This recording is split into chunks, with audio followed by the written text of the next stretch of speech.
Hello friends, welcome back once again. Friends, आज हम लोग एक नया चैप्टर के साथ स्टार्टअप करेंगे और आज का जो नया चैप्टर है उससे हम लोग कहते हैं पारिस्थितिकी तंत्र। पारिस्थितिकी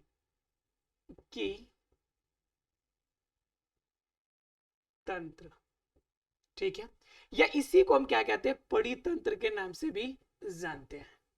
परितंत्र, ठीक है।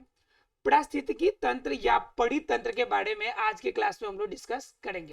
देखिए, पारिस्थितिकी तंत्र की अगर बात कीजिएगा और परित या परितंत्र इसी को कहते हैं। मतलब क्या? पड़ी का मतलब होता है बाहरी। पड़ी का मतलब होता है क्या? बाहरी।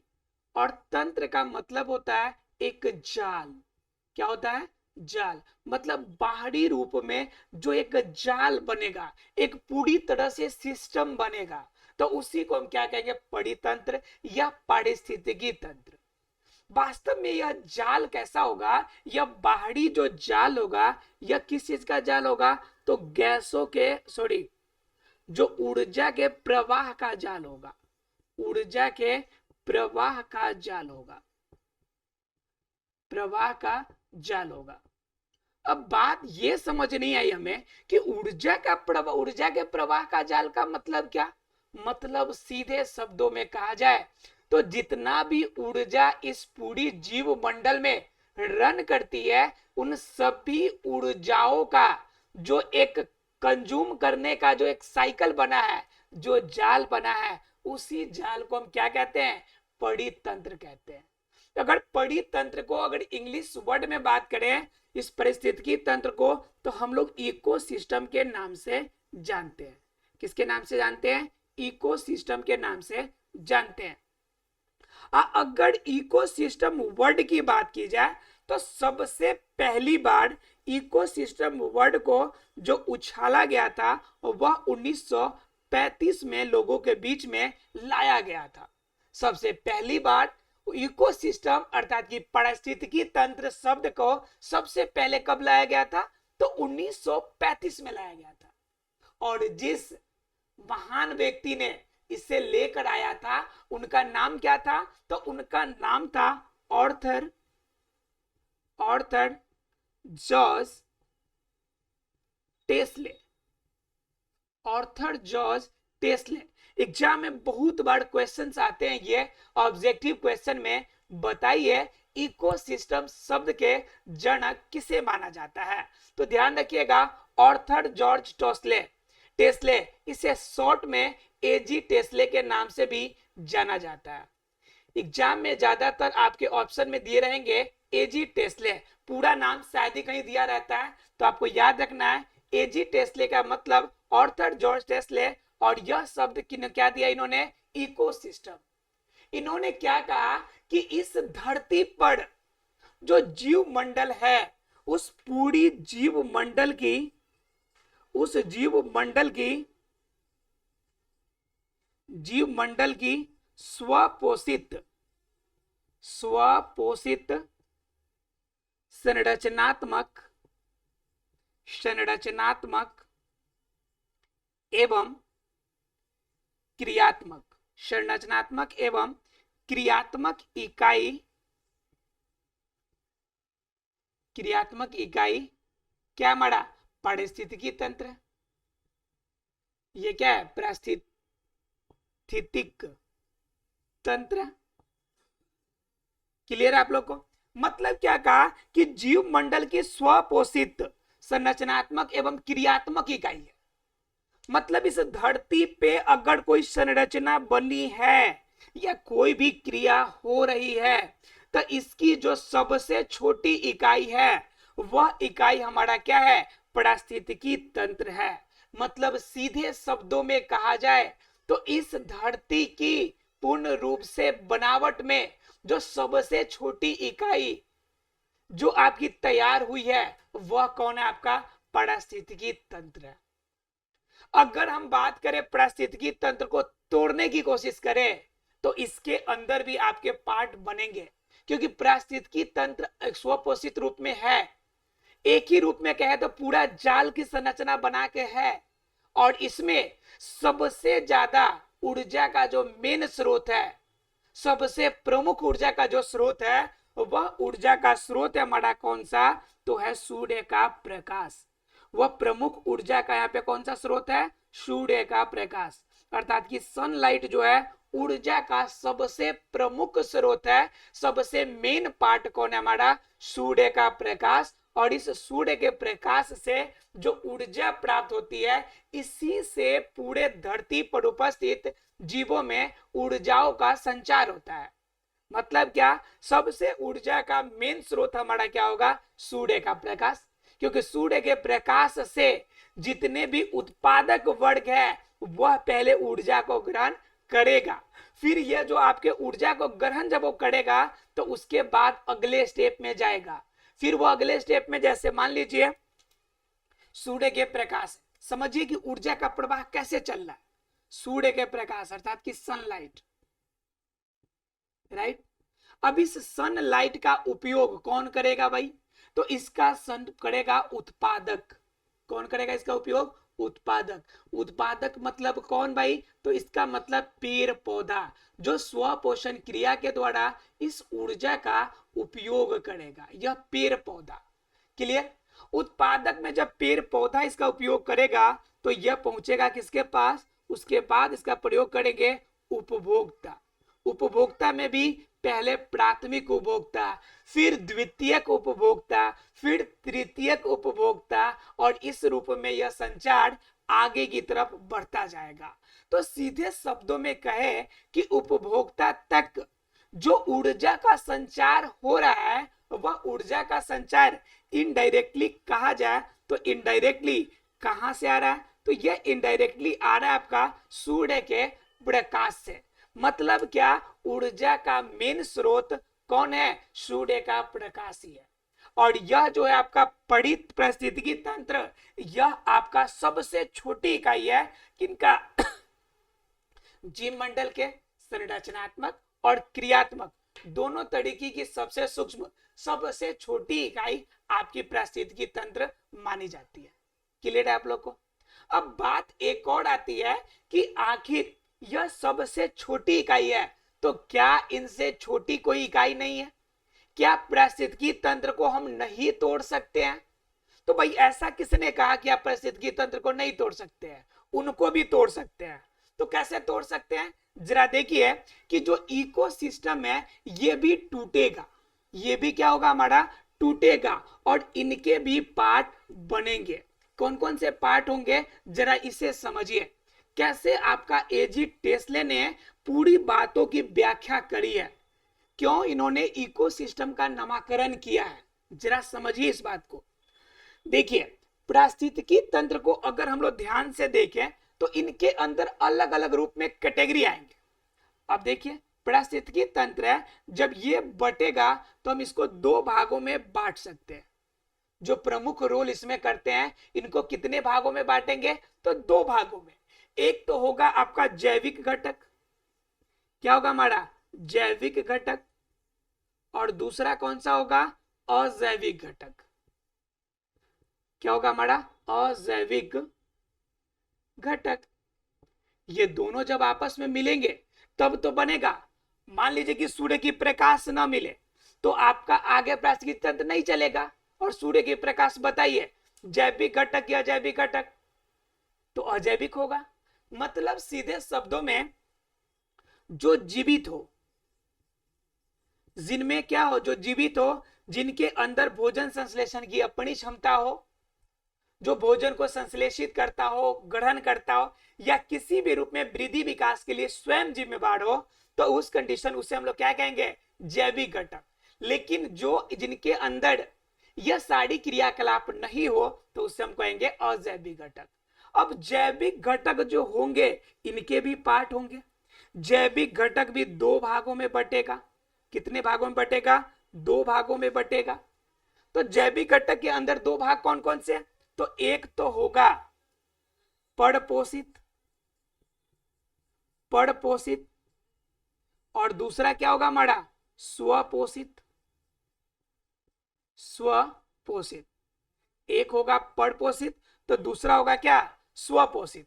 स्वपोषित का मतलब ऑटोट्रॉप्स, ऑटोट्रॉप्स, ट्रॉप्स, और स्वपोषित का मतलब क्या होता है, और परपोषित का मतलब क्या होता है, हेट्रोट्रॉप्स, हेट्रोट्रॉप्स। अब ये क्या होता है भाई, तो ये होगा स्वपोषित कौन, जो अपना भोजन खुद संश्लेषित कर दे, जो अपना भोजन का संश्लेषण स्वयं करे, अपना भोजन संश्लेषण कर ले, क्लियर, वह स्वपोषित होंगे। और इसके अंदर कौन आएगा, तो पेड़ पौधा आ जाएगा, पेड़ आ जाएंगे, क्लियर है। अब हेट्रोट्रॉपिक्स में क्या आ जाएंगे, जो अपना भोजन स्वयं संश्लेषित ना करे, यानी भोजन का संश्लेषण स्वयं ना हो, भोजन का संश्लेषण नहीं कर पाता हो, मतलब वो दूसरे जीवों से प्राप्त करेगा, तो इसके अंदर आ जाएंगे मानव, आ जाएंगे सभी अलग अलग प्रकार के जीव आ जाएंगे। ये सभी होंगे किसके अंदर, जैविक घटक के अंदर। और बात ये आती है कि जैविक घटक जब इसमें रोल कर रहे हैं, तो इसमें अजैविक घटक में कौन आएंगे फिर, तो अजैविक घटक के भी पार्ट होते हैं। तो अजैविक घटक के कितने पार्ट होंगे भाई, तो इनमें सबसे बड़ा रोल तो होगा मृदा, क्योंकि बताइए मृदा अगर नहीं हो तो बताइए हमें रहेंगे कहां, वासस्थान हमारा कहां होगा, रह नहीं पाएंगे हम। तो इसलिए सबसे जरूरी है आपका मृदा, भोजन, पौधे को जीवित रहने के लिए क्या जरूरी है, मृदा, पौधे को अवस्थित रखने के लिए क्या जरूरत है, मृदा, मतलब कि मिट्टी, स्वेल। तो स्वेल की इंपोर्टेंस ज्यादा हो गई। उसके बाद कौन सी आपकी, तो उसके बाद जल, अर्थात कि water, without of water we can't live, मतलब कि जल के बिना तो जीवन संभव ही नहीं है। जल तो सबसे इंपॉर्टेंट है, पौधे को भी जल चाहिए, पौधे भी अपना जो भोजन के लिए जितना आवश्यक पोषक तत्व आपका जमीन से प्राप्त करते हैं, सभी आयनित रूप में जल में ही घुल कर तो जाते हैं। तो बताइए बिना जल के पौधे जीवित रह सकते हैं क्या, नहीं रह सकते। हमारे बॉडी के अंदर जो पाचन की क्रिया होती है, शरीर में जो छोटे छोटे मॉलिक्यूल्स जो फैलते हैं, उनके लिए भी क्या चाहिए, जल की आवश्यकता है। तो बताइए इसमें किनके लिए बिना जल की आपका संभव है जीवन, तो किसी भी जीव की जीवन की कल्पना भी हम जल के बिना नहीं कर सकते। तो मिट्टी हो गया अर्थात मृदा हो गया, जल हो गया। अब क्या आप बताइए, क्या अगर वायु को हम हटा दें तो क्या वायु के बिना जीवन संभव है क्या, क्या पारिस्थितिकी तंत्र का आवरण वायु के बिना भी संभव है क्या, तो बिल्कुल भी संभव नहीं है, क्योंकि वायु ही तो इंपोर्टेंट आपका ऑक्सीजन जो लेता है, और इसी ऑक्सीजन का उपयोग तो हम लोग जीवन सांस के रूप में करते हैं, जीवन रक्षणी गैस के रूप में करते हैं। तो O2 जरूरी है, पौधों को जीवित रहने के लिए भोजन के लिए कार्बन डाइऑक्साइड जरूरी है, बैलेंस करने के लिए नाइट्रोजन भी जरूरी है, ठीक है। तो अलग अलग फॉर्म में बहुत सारे ऐसे गैसेस है जिनकी आवश्यकता है आपके क्या कहते हैं वायुमंडल को। तो ये सभी अगर आपस में एक साथ मिलेंगे तो मिलकर क्या बनाएंगे, पारिस्थितिकी तंत्र का निर्माण करेंगे, जिसके मुख्य स्रोत दो हैं, जैविक और अजैविक घटक। जैविक घटक में परपोषित, स्वपोषित, और अजैविक घटक में तीन, वायु, जल और मृदा। अब ये सम्मिलित रूप में जब एक साथ पूरा मिले तो बनाएंगे आपका क्या, पारिस्थितिकी तंत्र। इनके बारे में यह जो वर्ड किसने दिया, तो एजी टेस्ले ने दिया। कब दिया, तो 1935 में सबसे पहली बार यह शब्द की आपकी लोगों के बीच में आपकी प्रस्तुत किया गया था। क्लियर है आप लोग को। अब जब ये बातें क्लियर हो गई तो थोड़ा सा और जान लेते। अब बात ये भी आती है कि पारिस्थितिकी तंत्र जो होगा और परितंत्र जो होगा, इसमें मैंने जितना कुछ भी बताया सभी मैंने सिर्फ प्राकृतिक चीजों को बताया। जरा इस बात पे गौर कीजिएगा आप कि जितना भी बात हमने इसमें डिस्कस किया अभी, सभी प्राकृतिक चीजों को हमने बनाया, हमने यहाँ पे प्रयोग किया। जरा सोचने वाली बात यह भी है कि क्या पारिस्थितिकी तंत्र या परितंत्र या जो इकोसिस्टम है, क्या इकोसिस्टम में सिर्फ प्राकृतिक चीज ही शामिल है, क्या कोई कृत्रिम आपकी सामग्री इसके अंदर शामिल नहीं हो सकती, क्या कृत्रिम तरीके से पारिस्थितिकी तंत्र का निर्माण नहीं किया जा सकता?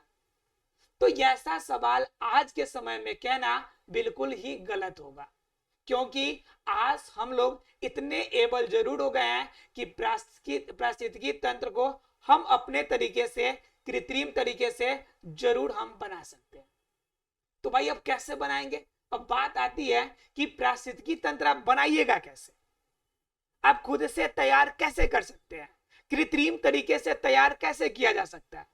तो जरा सोच के देखिए, जो पार्क बनाते हैं हम लोग, जो हम लोग क्या कहते हैं ऑर्चार्ड्स बनाते हैं, जहां पे बड़े बड़े बागवानी लगाते हैं, जहां पे हम क्या करते हैं फूलों की बहुत बड़ी आपकी फुलवाड़ी लगाते हैं, या हम जहां पे एक्वा कल्चर बनाते हैं, जहां पे मछलियों को रखने के लिए आपकी व्यवस्था करते हैं, जहां पे हम हार्डवेरियम बनाते हैं कृत्रिम तरीके से, ये सब चाहे हम लोग क्रॉप फील्ड बनाते हैं जहां पे हम अनाज लगाते हैं, वो सभी के सभी कृत्रिम तरीके से, हमारे मन योजित तरीके से उन पौधों को लगाते हैं और उनका उत्पादन करते हैं। तो बताइए क्या वह प्राकृतिक स्रोत हुआ या नहीं हुआ?